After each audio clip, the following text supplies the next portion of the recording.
अरे चल ना पटकीने, काय बसला तू असा? रील काढायला थांबले सगळे. दादा आजपासून मी काही रील्स काढणार नाहीये.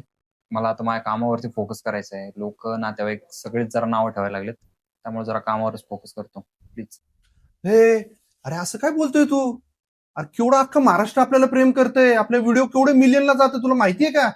आणि 100 पैकी 1-2 जण असले फालतू काहीतरी बोलणार, त्यांचं तू मनावर घेऊन असलं सोडायला लागला वय काय तू? आणि आपले फॅन लोक येऊन केवढे सेल्फी विल्फी फोटो बिटो काढायला लागलेत आपल्या बरोबर. आजकाल लोक केवढे रिस्पेक्ट करायला लागलेत लोक, आणि हे काय नवीन घेऊन बसले तू? अरे काय नाही रे दादा, लोक आहे ना सारखे बोलायला लागलेत नाही का, काम धंदा सोडून सारखं रीलच बनवतोय. लोक म्हणतात की आता तुझी बरबादी होणार आहे, तू कामाकडे लक्ष नाही देत, असं सगळं बोलायला लागलेत. मग काय करू ना? ए सुशांत, अक्रम भाऊ, कुठे आहे तुम्ही? भाऊ, असला सेलिब्रेशनचा विषय आज आपला. काय झाले माहितीये का तुम्हाला? काय झालं रे? अरे एका ऍड एजन्सीनी आपली डील फायनल केली आहे. जवळजवळ 1-1.5 लाखाचा प्रोजेक्ट आपल्याला भेटलाय, फक्त आपल्या रील्सच्या व्ह्यू वर आणि फॉलोअर्स बघून.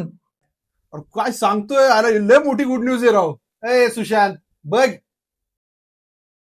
अरे ते येडं ते कोणतरी नातेवाईक त्याला काहीतरी मेसेज केला, त्याच्यावरनं म्हणतोय आता मी आजपासून रील नाही करणार. हे बघ आता याला सांग. अरे सुशांत, ज्या वेळेस आपला एखाद्या क्षेत्रामध्ये प्रभाव वाढू लागतो ना, त्यावेळेस समजून घ्यायचं आपली बदनामी अटळे. आणि ही जी आता आपल्याला डील भेटली ना, आपण असं वर चाललोय ना, ही ते आपले पाय वाढणाऱ्या लोकांसाठी एक खणखणीत चपराक आहे. तर मित्रांनो, ज्यावेळेस आपली जवळची माणसं जळायला लागतात त्यावेळेस समजून घ्यायचं की आपण प्रगती पथावरती, आणि आपण आपली कन्सिस्टन्सी चालूच ठेवायची. तुम्हाला काय वाटतं? कमेंटमध्ये नक्की सांगा.